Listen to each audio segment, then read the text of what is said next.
আসসালামু আলাইকুম। শুরু করছি। নিষিদ্ধ চাহনা, পর্ব ২৬ আর ২৭। লেখিকা সারা চৌধুরী। কি হলো বলেন, আপনি কে আমার? সাদি চুপ করে গেল, গলা দিয়ে আর কথা এলো না। হয়তো কণ্ঠনালী চাচ্ছে না কিছু বলতে। সাদিকে চুপ থাকতে দেখে পিহু আবারও বলে উঠে, কি হলো বলুন, আপনি কে আমার? কি হলো বলছেন না কেন?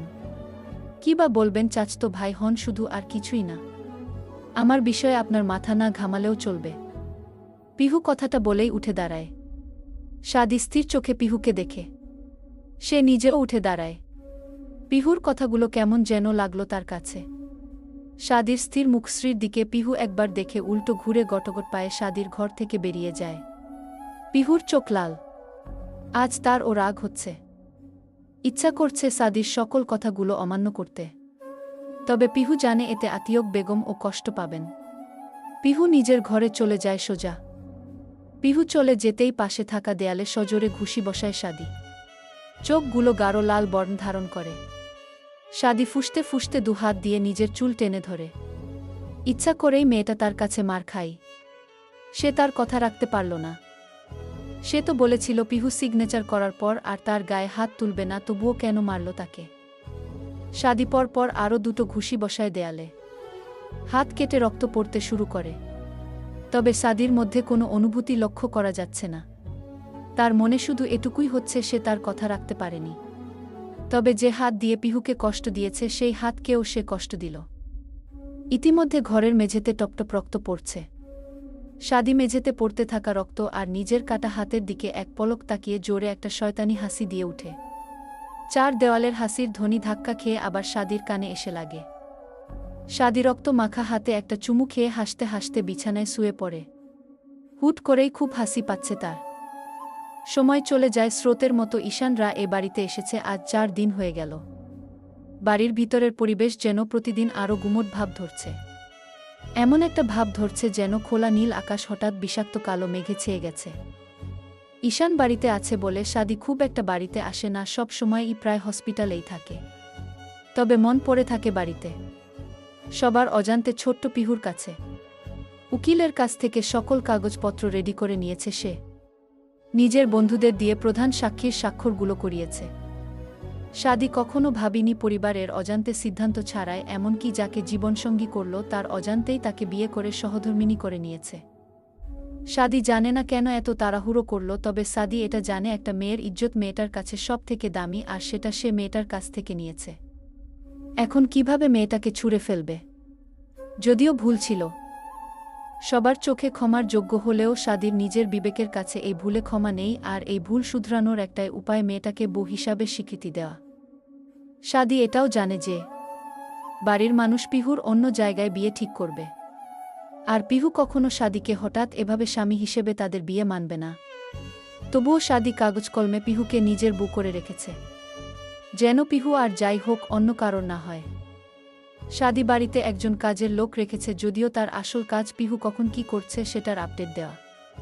কারণ ফাইজের আচরণ সাদির কাছে কখনো সুবিধার লাগেনি।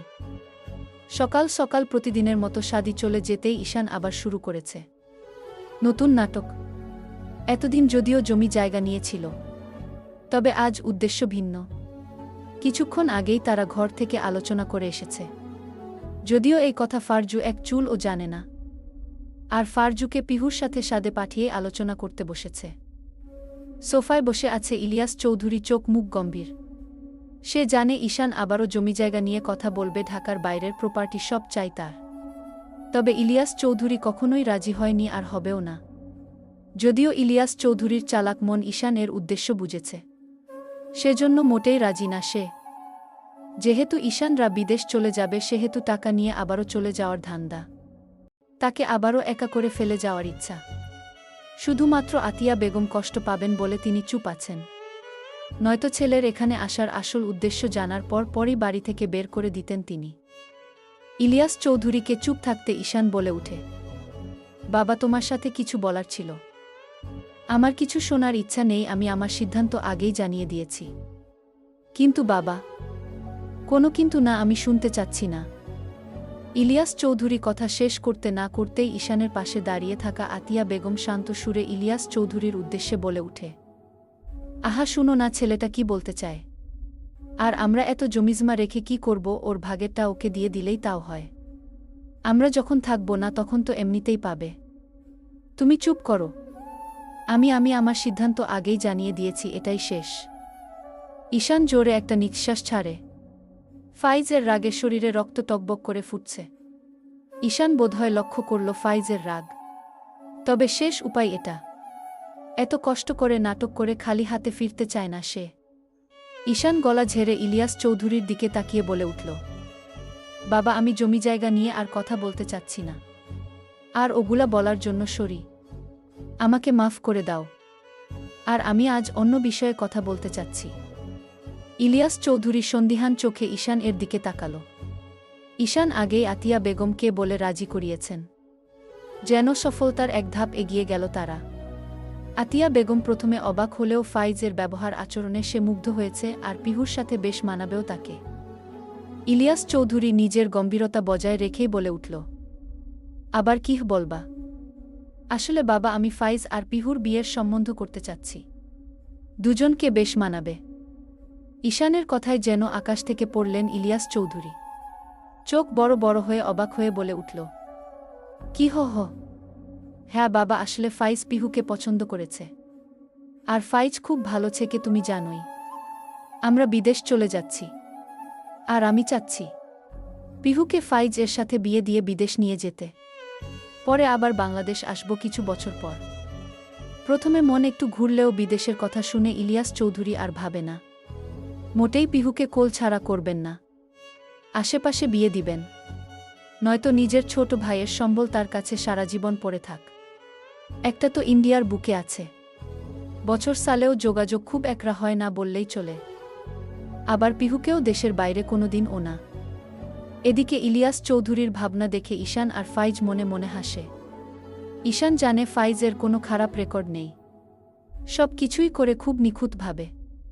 আর একদিন তো পুরো মাটির পুতুল হয়ে আছে ফাইজ। যেন ভাজা মাছ উল্টে খেতে পারে না। ইলিয়াস চৌধুরী ও রাজি হবেন এতে? ইলিয়াস চৌধুরী আগের মতোই গম্ভীর কণ্ঠে বলে উঠে, আমি পিহুকে দেশের বাইরে বিয়ে দিব না, সাথে ওকে এখন বিয়ে দিব না কোনোভাবেই। কিন্তু বাবা। ঈশান আর কিছু বলতে যাবে, তার কথার মাঝেই আতিয়া বেগম এগিয়ে আসে ইলিয়াস চৌধুরীর পাশে। নমনীয় কণ্ঠে বলে, মেয়ে তো একদিন না একদিন পরের ঘরে যেতেই হবে। রাজি হয়ে যাও। ফাইজ ছেলেটাও বেশ ভালো। আর বিদেশ তো কি হয়েছে? প্রতিদিন ই কথা হবে আমাদের। আমি একবার বলেছি, আমার সিদ্ধান্ত শেষ সিদ্ধান্ত। আমি বিয়ে দিব না তো দিব না। শেষ আর একটা কথা হবে না এই বিষয়ে। কথাগুলো বেশ জোরেই বলে ইলিয়াস চৌধুরী। আতিয়া বেগম কেঁপে উঠে। স্বামীর এমন জোরে কথা বলা অনেক দিন শুনেননি তিনি। ঈশান রেগে উঠে দাঁড়ায়, সাথে ফাইজ ও। কিছু না বলে সোজা হাঁটা লাগায় ঘরের দিকে। কত আশা ছিল তাদের পিহুকে ফাইজের বউ বানাবে। এদিকে জমি জমা না পেলেও দুবাই গিয়ে পিহুকে চড়া দামে বিক্রি করে ফাইজকে নির্ধারিত মেয়ের সাথে বিয়ে দিয়ে দিবে। সমস্ত ইচ্ছায় পানি ঢেলে দিল ইলিয়াস চৌধুরী। ঈশান ঘরে যাওয়ার পর ফাইজ ও ঘরে ঢুকতে যায়, তবে ঢোকার আগে ঘরের প্রবেশ দরজায় একটা লাথি মেরে বিড়বিড় করে বলে উঠে, মি ইলিয়াস চৌধুরী, পিহুকেও আমি নিব, সাথে আপনার বউয়ের কথা অনুযায়ী সকল সম্পত্তি ও নিব। সোজা আঙুলে ঘি না উঠলে আঙুল বাঁকাতে আমি জানি। বলেই হেসে উঠে ফাইজ। সময় ঘড়ির কাঁটার সাথে পাল্লা দিয়ে চলে যাচ্ছে। আজ ঈশানরা চলে যাবে। ফাইজের রাগ প্রচুর ঈশানের উপর, যেহেতু কোনোভাবেই ঈশান পিহুকে তার কাছে এনে দিতে পারেনি। যদিও বলেছিল যাওয়ার আগের দিন দিবে, তবুও দেয়নি। ঈশান ও ভিতরে ভিতরে রাগে পুড়ছে, তবে প্রকাশ করতে পারছে না। একমাত্র ফারজু যে কিনা হেসে হেসে বেড়াচ্ছে। আতিয়া বেগমকে এই 7 দিনে আপন করে নিয়েছে বেশ। তাই তো সকাল সকাল এক ঝুল কেঁদেছে দুজনে। পিহুর চোখেও পানি ফারজুর জন্য। ঈশান এর উপর রাগ থাকলেও ফারজুর মুগ্ধ আচরণের কারণে পিহুর মনে জায়গা কিরে নিতে পেরেছে সে। বাইরে গাড়ি এসে দাঁড়ায় বেশ কিছুক্ষণ আগেই। যেহেতু শাদির আসবে ইন্টারেস্ট নেই, তাই সে আজ বিছানা ছেড়ে উঠে নাই। ভেবেছে ঈশানরা চলে যাওয়ার পরেই বিছানা ছাড়বে। সকাল সকাল ওদের মুখ দেখবে না। সাদি এখনও জানে না ঈশান এর এখানে আসার আসল রহস্য কী। তবে এটা সে বুঝেছে কোনো কারণ ছাড়া ঈশান চৌধুরী কিছু করে না। ফারজু ফাইজ একে একে গাড়িতে সব লাগেজ তুলতে শুরু করে। সব শেষ করে গাড়িতে উঠে বসে তারা। ঈশান ও বিদায় নেয় সবার থেকে শেষ মুহূর্তে পিহু আর সামনে আসে না। ঈশান ভিতরে এসে ইলিয়াস চৌধুরীকে জড়িয়ে ধরে। ইলিয়াস চৌধুরী ও ছেলেকে আবেগে বুলে টেনে নেয়। তখন ঈশান কান্নার মাঝেও শয়তানি হাসি দিয়ে ফিসফিস করে কিছু একটা বলে ইলিয়াস চৌধুরীর কানের কাছে। কথাটি বলে ঈশান পা বাড়ায় বাইরে গাড়ির দিকে। এদিকে ইলিয়াস চৌধুরী যেন নিশ্চুপ হয়ে গেছে ঈশানের কথা শুনে। কি বলে গেল ছেলেটা? মাথার উপর দিয়ে গেল যেন। হঠাৎ দরজায় কলিং বেলের আওয়াজে পিহুর ধ্যান ফিরে আসে। কল্পনার জগৎ থেকে বাস্তবে চলে আসে। পিহুর চোখের কোণে নোনাজল চিকচিক করছে। হয়তো কোনো বাধার জারণে গড়িয়ে পড়েনি। পরপর কয়েকবার কলিং বেল বেজে চলছে। পিহু বিরক্ত হল বেশ। বিছানা থেকে নেমে মাথায় উড়োনা উঠিয়ে দিল। বারান্দার দিকে এক পলক তাকিয়ে দেখল শহরে আধার নেমেছে। ব্যস্তময় শহর আরও ব্যস্ত হয়ে গেছে এই রাতে। পিহু ধীরে ধীরে হেঁটে চলল সদর দরজার দিকে। পিহু দরজা খুলতেই চোখ পড়ে নিরস মুখে দাঁড়িয়ে থাকা সাদির দিকে। চোখের নিচে কালো হয়ে গেছে ফর্সা মুখশ্রী কেমন যেন ফ্যাকাশে হয়েছে। দাড়িগুলো বড় হয়েছে। চুলগুলো এলোমেলো। কেমন জানি পাগল পাগল লাগে পিহুর কাছে এই সাদিকে। দিন দিন কেমন জানি হয়ে যাচ্ছে মানুষটা। সব সময় টাইম মেইনটেইন করা মানুষটাও আজ কেমন অগোছালো হয়ে গেছে। ঠিক মতো খাই না, হয়তো ঘুমাইও না, কোনো দিন নেশায় আসক্ত হয়ে যায়। যদিও পিহুকে বুঝতে দেয় না, তবুও পিহুর অষ্টাদশী মন সব বুঝে যায়। পিহু দরজা থেকে সরে দাঁড়াতেই সাদি ঘরের ভিতর প্রবেশ করে। সাদির হাতে বেলি ফুলের গাজরা। সাদি ডাইনিং টেবিল এর উপর গাজরাটা রেখে সোজা নিজের রুমে চলে গেল। মুখ দিয়ে কোনো কথা ও বলল না, চোখ তুলেও তাকালো না পিহুর দিকে। পিহু দরজা বন্ধ করে এগিয়ে আসে টেবিল এর দিকে। সেখান থেকে ফুলের গাজরাটা নিয়ে খুব সুনিপুণভাবে আটকায় নিজের খোপায়। এটা তার নিত্যদিনের কাজ। যদিও প্রথম প্রথম ইচ্ছা হতো না, শুকিয়ে যেত। তবে পছন্দের ফুল চোখের সামনে নষ্ট হয়ে যেতে দেখতে কি আদেও কোনো মেয়ের ভালো লাগত? আর সে জানে, সে পড়ুক আর না পড়ুক, যেদিন থেকে সাদি শুনেছে বেলি ফুলের গাজরা তার পড়তে ভালো লাগে সেদিন থেকেই আনে। তবে এখনকার সাদিকে পিহুর একটুও পছন্দ না। আগের সাদিটাই তার কাছে ভালো ছিল। অন্তত রোজ ঝগড়া হতো। সাদি নিজের রুমে গিয়ে বিছানায় ঠাস করে বসে পড়ে। চোখগুলো লাল তার। আজ ও ড্রিঙ্ক করেছে সে। বুকের ভিতরটা জলে পুড়ে যাচ্ছে তার। এ ব্যথা কাউকে বলে বুঝাতে পারবে না সে। সেই সুন্দর জীবনটাকে সাদির আজ খুব মনে পড়ছে। তবে আজ খালি হাহাকারই ফিরে আসছে। সাদি আর বসে না, ওয়াশরুমে গিয়ে ফ্রেশ হয়ে নেয়। এই অ্যালকোহল ও তাকে সাময়িক শান্তি দিতে পারে না। সাদি টাওয়েল দিয়ে মুখ মুছতে মুছতে রুম থেকে বেরিয়ে হল রুমে আসে। পুরো হল রুমে এক পলক তাকিয়ে দেখল। রান্নাঘরে আলো জ্বলছে, তাহলে সেখানেই পিহু। সাদি গিয়ে ডাইনিং টেবিলে বসে। সে জানে সে না খেলে এই মেয়েটাও আজ আর খাবে না। হুট করেই মেয়েটা চেঞ্জ হতে শুরু করেছে। আসলেই কি চেঞ্জ হচ্ছে নাকি এটা তার মতিভ্রম? রান্নাঘর থেকে খাবার নিয়ে এসে সাদির সামনে রাখে। তার নিজেও খেতে বসে কোনো কথা না বলে। ইচ্ছাও হয় না মাঝে মাঝে। সব ঠিক থাকলে হয়তো এ জীবন থেকে কবেই মুক্তি পেত সে। পিহুর সারাদিন মন খারাপ থাকার কারণে এখন খাবার ইচ্ছা নেই। তবুও খাচ্ছে, কারণ জানে সে না খেলে সাদি খাবে না। আর মামনি ও সব সময় সাদিকে খাওয়াতো। পিহুর সাদির উপরে রাগ থাকলেও কেন জানি তা সব সময় আসে না। সে জানে সাদি না খেয়ে তেমন থাকতে পারে না, তাই তো খাই। খাবার টেবিল কেউ কোনো কথা বলে না। মনে হচ্ছে দুটো কাঠের পুতুল, যে যার মতো খাওয়া শেষ করে। সাদি প্লেটে হাত ধুতে ধুতে পিহুর উদ্দেশ্য বলে উঠে, পিহু। পিহু একটু চমকায়। পুরো 20 ঘন্টার ও বেশি সময় পর তার নামটা পরিচিত একটা কণ্ঠে শুনল সে। সাথে সাথে পিহু বলে উঠে, জজভি। কাল কলেজ এডমিট দিবে। জেরিন আসবে সকালে, ওর সাথে চলে যাস। কিন্তু টাকা আমার মানি ব্যাগ আছে, কত লাগবে জানি না, নিয়ে যাস, বেড সাইড টেবিল এর উপর থাকবে। আপনি কোথায় যাবেন? পিহুর কথায় সাদি একটু থামে। মাথার উত্তাল রক্তের শিরাগুলো দপদপ করছে। সাদি পিহুর মুখের দিকে তাকিয়ে শান্ত কণ্ঠে বলে, কাল শনিবার আমার হসপিটালে, কাল ডিউটি নেই, একটু ঘুমাবো। ডাকার প্রয়োজন নেই, বাইরে থেকে লক করে যাস। পিহুকে আর কিছু বলতে না দিয়ে সাদি উঠে নিজের রুমের দিকে পা বাড়ায়। সাদি জানে না তাদের এই সম্পর্কের নাম কি, নামে মাত্র স্বামী স্ত্রী। কবে স্বাভাবিক হবে তাদের এই সম্পর্ক? আদেও কি ঠিক হবে? সাদি আর কিছু ভাবে না, তবে পিহুর উপরে সে কোনো জোর খাটাবে না। যাক না বৈঠাবিহীন নৌকা প্রবল স্রোতে ভেসে কত দূর ইবা যাবে।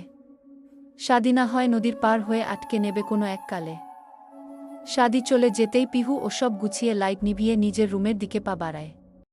যদিও জানত কাল তার কলেজে যেতে হবে, তবে সাদি জানে এটা ভালোই হয়েছে।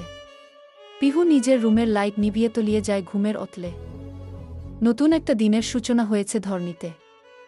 আজ বেশ চকচকা সূর্য উঠেছে, রোদটাও বেশ কড়া। কলেজ মাঠের সেই চেনা পরিচিত জলপাই গাছের নিচে দাঁড়িয়ে আছে পিহু আর জেরিন, হাতে এডমিট কার্ড। সামনের মাসের 12 তারিখে পরীক্ষা শুরু, হাতে মাত্র কয়েকদিন। পিহুদের থেকে কয়েক ফুট দূরে দাঁড়িয়ে আছে নাবিল।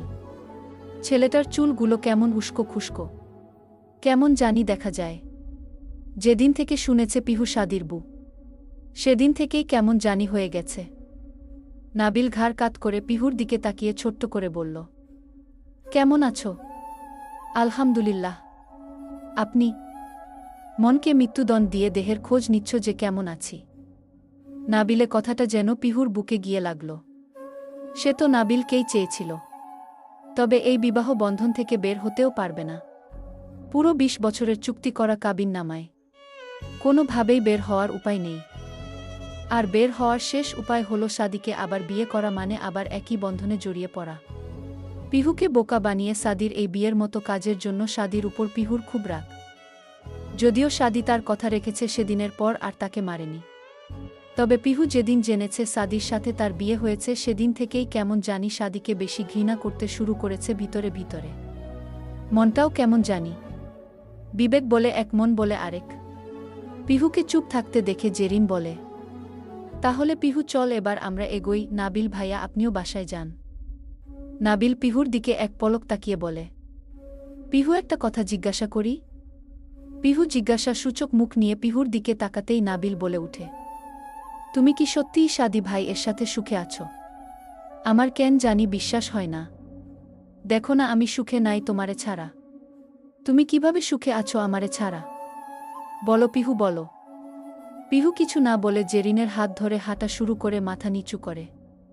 সে বুঝতে পারছে না কি হচ্ছে তার সাথে। সে কিছুতেই বর্তমানকে মেনে নিয়ে ভবিষ্যৎ এগিয়ে যেতে পারছে না। বুক ফেটে কান্না আসছে তার। পিহুকে চলে যেতে দেখে সাদি কষ্টের একদলা দীর্ঘশ্বাস ছাড়ল। নিজের উপরেই হাসি আসছে তার। সব কেমন এলোমেলো হয়ে গেল। নাবিল ফিছলে হেসে বিড়বিড় করে বলে উঠল, তুমি ছিলে সেই ফুটন্ত গোলাপ যাকে আমি আমার বুক পকেটে রাখার আগেই অন্য কারোর বুক পকেটে নিজের সৌন্দর্য ছড়িয়ে দিয়েছ। গল্পটা কেমন লাগলো অবশ্যই জানিয়ে যাবেন আর একটা কমেন্ট করে যাবেন।